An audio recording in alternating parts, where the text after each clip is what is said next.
po. Taga Hello saan ma'am, kayo? good afternoon po. Taga saan kayo? Taga saan po kayo? Taga Cavite. May pinsan ako dyan sa Cavite. Pero, dito ako nagtatrabaho sa secondary niyo. Sa Caloocan. Ano pong province nyo? Marinduque. Marinduque?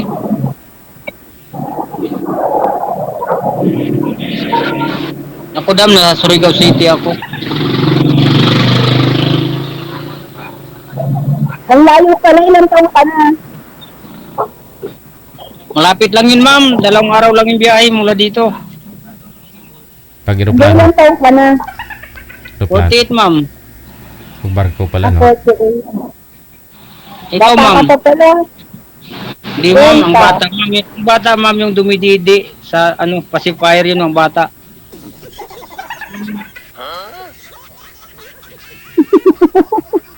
Ikaw, ma'am, ilang taon na po kayo, ma'am? Leia? 50. 50. Malapit lang yun ma'am, 48 at saka 50. 2 years lang. Sabi pa kasal na tayo. Ma'am, ano yung trabaho niyo ma'am?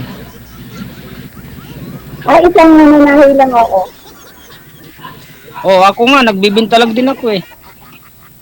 Ano ano?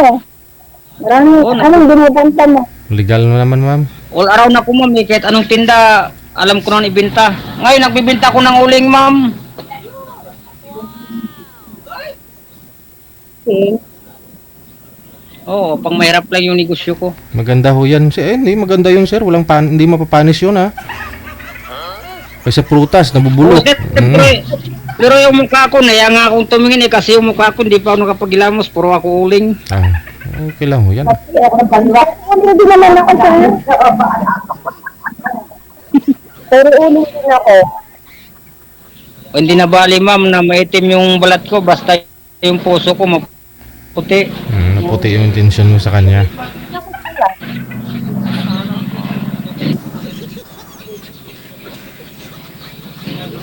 Ay, Nawawala si madam. dito lang ako. Dito lang ako sa consumo. Ma'am, ilan na yung anak niyo ma'am? Apat. 4 sa akin, di ba? Pero ano, yung buntot, ito. Kasama mo yung anak mo ngayon?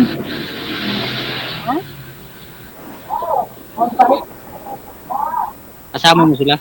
Ano daw? Ay, nasa Cavite. Ah. Yung anak ko, kakaatid ko lang sa mama nila.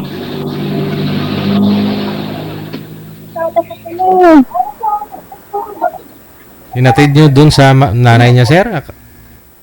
Oh, hinatid ko kasi ano eh, naawa ko dun sa lolo nila kaya nakiusap man sa akin na ipasyal mo na yung mga bata. Okay. Oo. Yun, asawa pala. Yan. Hindi, 13 years Yung na. Yan ang mga Hindi, ma'am, matagal na po kami nag-uusap bago kayo dumating. Si sir po kasi, 13 years na pong hiwalay. Sumama yung asawa niya dun sa ibang lalaki. Oo. Wala pa ho 1 taon yung anak niya na bunso. At ngayon, sir, inihiram po pala ng nanay. Ano yun, sir? Inihiram po ng nanay yung mga anak mo. Opo, hiniram ng mama nila. Kaso lang yung anak ko ayaw na rin bumalik dito. Gusto nila sa Manila. Dito po pala sa Maynila, yung nanay. Nasa Quezon City. So, ayaw na bumalik. Ayaw na yun, sir. Hinayaan ko na. Lahat po ba ng anak nyo na 5? 5 po yung anak nyo, di ba? Oo, dati sa akin yun kasi ayaw kong mahiwalay sa akin yung mga anak ko. Nung malaki na sila, binigay ko na kasi alam na nila eh. Panganay nyo po, sir, ilang taon na ho? 24. Dito rin po sa Maynila. Nandyan po, nagtatrabaho sa 7-Eleven. Subali ano na. yan po sa Manila. Quezon City nga po, ma'am. Wala pa mati. Quezon City. Wala pa mati, wala pa munong. Ma'am, sa ano ma'am, sa John, baka pasyal akong Pampanga ma'am. Ayun. Pasyalan mo si ma'am. Oo, daanan kita dyan ma'am. Manununot ako dito. Ha? Manununot ako. Dadaanan mo ako, di matitisat ako. Ay, hindi ma'am. Kalapitan pala kita, hindi kita dadaanan. Nakatukod naman si sir, hindi naman kayo mapipitpit, ma'am. Oo.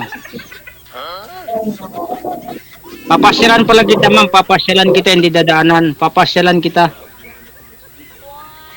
Ngayon, Ma'am, ano papasyalan. bang gusto niyo sa isang lalaki ma'am? Madaming pera. Wala akong pera ma'am eh.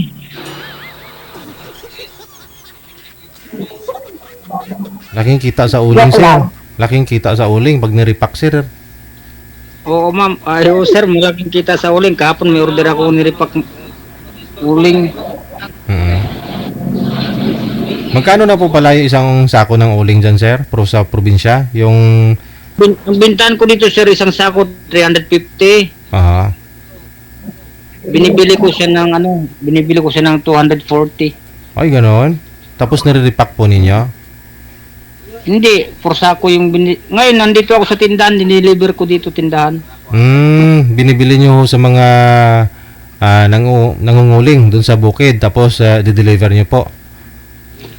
Hindi po, galing po sa truck, yung bumibili sa bukid, tapos pagdating sa bodega, ako na yung nagpapasyal-pasyal sa mga tindahan. Di maganda. Deliver na po pala talaga sa bodega ninyo. Oo, mayroon naman ako mga cellphone number sa mga customer ko. Laki ng tubo, no? 100 plus na rin.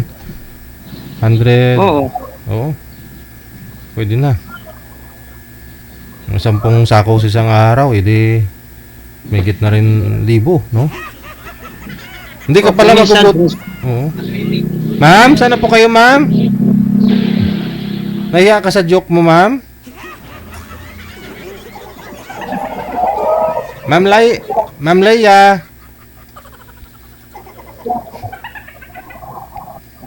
Ma'am Lay. Natawa kasi ako dun sa joke niya kasi siguro nahiya.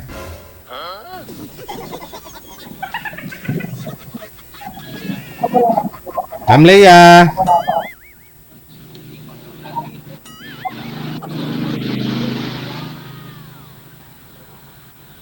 Tapos so sir, kung may time ka, no, yung bodega mo kunyari daanan din ng tao, no? Hindi mo na i-distribute sa mga ibang ay, wala na si ma'am, nagko-connecting na. parang may I-repack na. i-repack mo na lang sir, tagsa 10, no?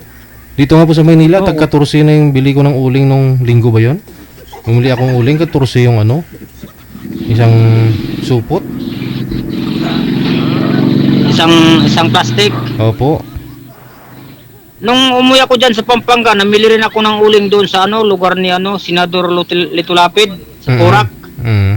Sa Porac. Oo. Tinuruan ko lang yung kuya ko kung paano siya kasi pag bumili ka ng plastic, mas nakatipid ka sa forsako. Sige, saglit lang po ha. Baba niyo po muna ulit yung tawag. Tatawagan nun natin ulit si ma'am. Nahiya siguro si ma'am sa joke niya. Tumawa kasi ako. Ang joke niya kasi gusto niya sa isang lalaki maraming pera. Sabagay, mahirap naman talaga kung puro lang love, walang pera, walang pambiling bigas.